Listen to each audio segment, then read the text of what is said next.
Hello students, मेरा नाम सत्यम तिवारी है और सी लैंग्वेज सीखने की इस सीरीज़ में ये आपका डे 1 है। आज हम लोग बात करेंगे सी लैंग्वेज के बेसिक इंट्रोडक्टरी पार्ट के बारे में, उसके फंडामेंटल्स के बारे में। सी लैंग्वेज क्या है, प्रोग्रामिंग लैंग्वेजेस क्या होती हैं और ये किस तरह काम करती हैं, आज हम लोग इस पर बात करेंगे। सबसे पहले बात करते हैं कि प्रोग्रामिंग लैंग्वेज क्या होती है। तो देखिए, प्रोग्रामिंग लैंग्वेज की डेफिनेशन लिखी हुई है। A programming language is the language which is used to design and write computer programs। कहने का मतलब है कि प्रोग्रामिंग लैंग्वेज हमारी एक ऐसी लैंग्वेज होती है, एक ऐसा स्पेशल फॉर्मेट होता है जिसको हम लोग यूज़ करते हैं कंप्यूटर प्रोग्राम्स को डिज़ाइन करने के लिए और राइट करने के लिए।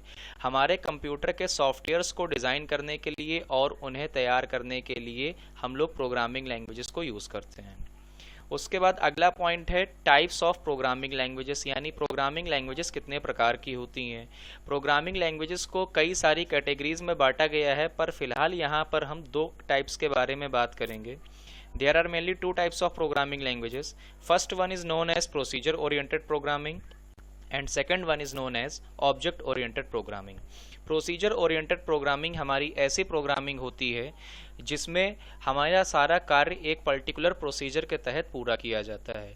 प्रोसीजर ओरिएंटेड प्रोग्रामिंग में कई सारे फैक्ट्स को इग्नोर किया जाता है, जैसे हमारा प्रोग्राम कितनी देर में एग्जीक्यूट होगा, मतलब प्रोग्राम का एग्जीक्यूशन टाइम कितना होगा, या प्रोग्राम कितनी मेमोरी कंज्यूम करेगा, प्रोग्राम में डेटा की सिक्योरिटी है या नहीं। इन इंपॉर्टेंट फैक्ट्स को इग्नोर किया जाता है। दूसरा पॉइंट हमारा है object oriented programming. Object oriented programming एक हमारी ऐसी प्रोग्रामिंग है जो ऊप के कॉन्सेप्ट को फॉलो करती है। ऊप का फुल फॉर्म होता है object oriented programming. Computer science में एक कॉन्सेप्ट बनाया गया है ऊप। कोई भी प्रोग्रामिंग लैंग्वेज अगर इस कॉन्सेप्ट को फॉलो करती है देन हम उसे बोलेंगे कि वो ऑब्जेक्ट ओरिएंटेड प्रोग्रामिंग है। आगे बात करते हैं सी लैंग्वेज के बारे में। सी लैंग्वेज प्रोसीजर ओरिएंटेड अप्रोच को फॉलो करती है। सी लैंग्वेज के बारे में अगर हम बात करें इसके इन्वेंटर की, तो सी लैंग्वेज के इन्वेंटर का नाम है मिस्टर डेनिस रिची। 1972 में इन्होंने सी लैंग्वेज को इन्वेंट किया था AT&T बेल लेबोरेटरीज में। सी लैंग्वेज में सबसे पहला पॉइंट जो हमें समझना चाहिए वो है डेटा टाइप्स। डेटा टाइप्स क्या होते हैं? देखिए, रियल वर्ल्ड में हर एक चीज़ को मेज़र करने के लिए एक यूनिट बना के रखी गई है, जैसे कि दूध लीटर में या कपड़ा मीटर में। ये मेज़रमेंट यूनिट्स इसीलिए बनाई गई हैं ताकि हम किसी भी डेटा को कैटेगराइज कर सकें अपनी नीड के अकॉर्डिंग। सेम उसी तरह से हमारे प्रोग्रामिंग लैंग्वेजेस में भी डेटा टाइप्स को क्रिएट किया गया है ताकि अलग अलग तरीके का डेटा अलग अलग कैटेगरीज के तहत इनपुट किया जा सके। लिखा हुआ है there are various data types in C language but today we discuss only 3 main data types. C language में कई तरह के डेटा टाइप्स होते हैं बट फिलहाल आज हम केवल 3 के बारे में बात करेंगे। First one is known as integer, second one is known as float and third one is known as character.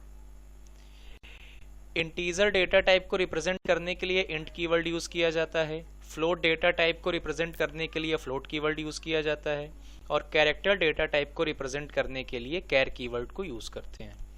In data types को रिप्रेजेंट करने के अपने रिप्रेजेंटिंग सिंबल्स भी होते हैं जिन्हें फॉर्मेट स्पेसिफायर के नाम से जानते हैं। इंटीजर का फॉर्मेट स्पेसिफायर है %d, फ्लोट का फॉर्मेट स्पेसिफायर है %f और कैरेक्टर का फॉर्मेट स्पेसिफायर है %c। अब बात करते हैं कि इंटीजर वैल्यूज होती क्या हैं। जितने भी राउंड फिगर के नंबर्स होते हैं जिनमें हमारा दशमलव या डेसिमल पॉइंट नहीं लगा होता है उसे हम लोग कहते हैं कि वो एक इंटीजर नंबर है।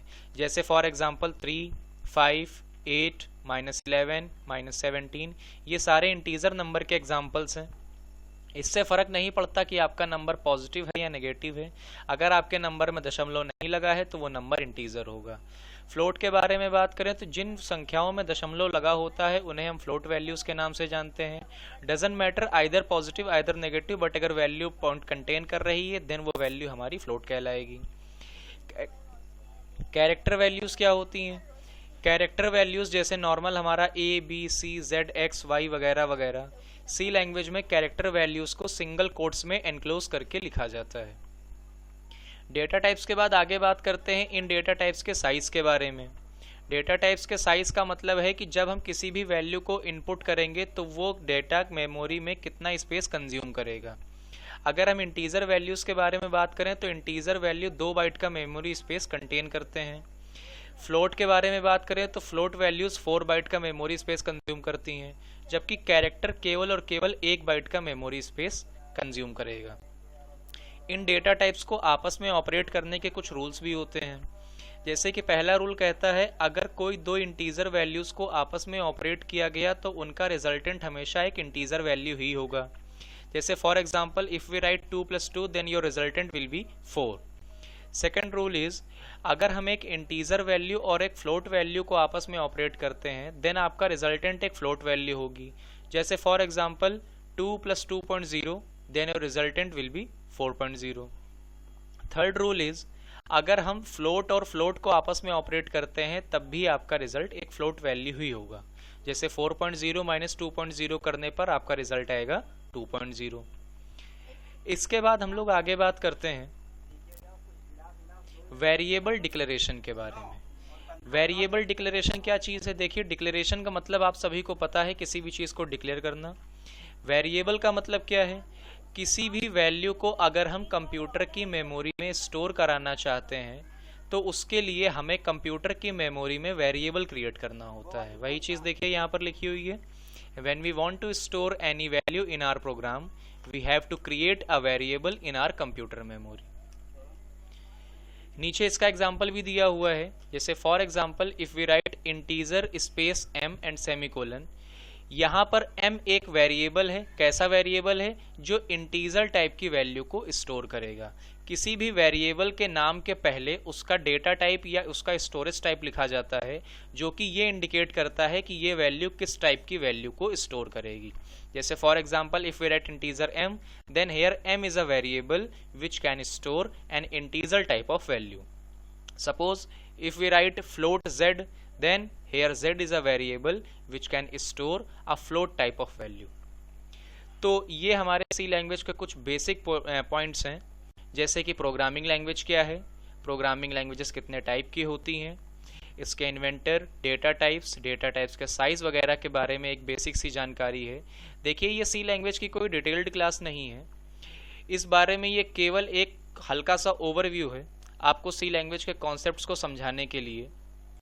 आगे बात करते हैं सी लैंग्वेज के पहले सैम्पल प्रोग्राम के बारे में।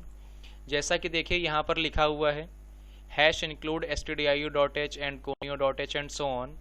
ये प्रोग्राम जब हम रन कराएंगे तो हमारा आउटपुट स्क्रीन पर क्या आउटपुट आएगा देखते हैं। सी लैंग्वेज के प्रोग्राम को रन कराने के लिए हम लोग सॉफ्टवेयर यूज़ करते हैं turbo C++ for laptops and desktops. Software on हो जाएगा, देन इसमें हम अपना प्रोग्राम टाइप करेंगे और टाइप करने के बाद रन कराने पर हमें हमारा रिजल्ट दिखाई देगा।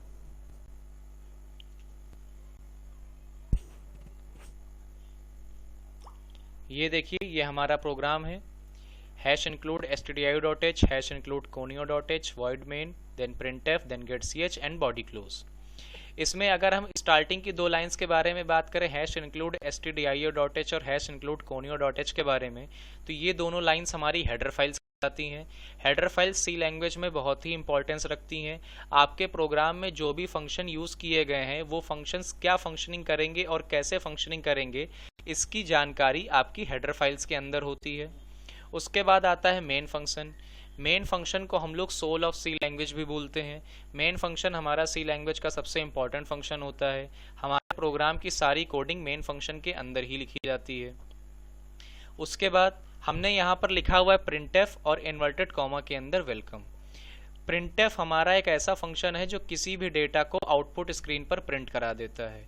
इन्वर्टेड कॉमा के अंदर आप जो भी मैसेज लिखेंगे आपका वो message as it is output screen पर प्रिंट हो जाएगा। देन उसके बाद हमने getch लगाया है। getch फंक्शन आपकी आउटपुट स्क्रीन को होल्ड करने का काम करता है। हमारा टास्क कंप्लीट हो जाने के बाद इस बॉडी को हम क्लोज कर देंगे। प्रोग्राम बनाने के बाद उसे कंपाइल कराएंगे। कंपाइल कराने से हमें ये पता चल जाएगा कि हमारे प्रोग्राम में कितनी एरर्स आ रही हैं। कंपाइलेशन का असली मतलब ये होता है कि सी लैंग्वेज के प्रोग्राम को हाई लेवल लैंग्वेज को लो लेवल लैंग्वेज में कन्वर्ट करना, क्योंकि हमारा कंप्यूटर लो लेवल लैंग्वेज पर काम करता है और हम लोग हाई लेवल लैंग्वेज पर काम करते हैं। बट इसके बारे में मैं एक अलग से वीडियो बनाऊंगा। प्रोग्राम के सक्सेसफुली कंपाइल हो जाने के बाद हम उसे रन कराएंगे। रन कराने के लिए शॉर्टकट भी दिया गया है Ctrl+F9। जब आप प्रोग्राम को रन कराएंगे देन आपके सामने इस तरह से ब्लैक स्क्रीन पर आउटपुट आ जाएगा।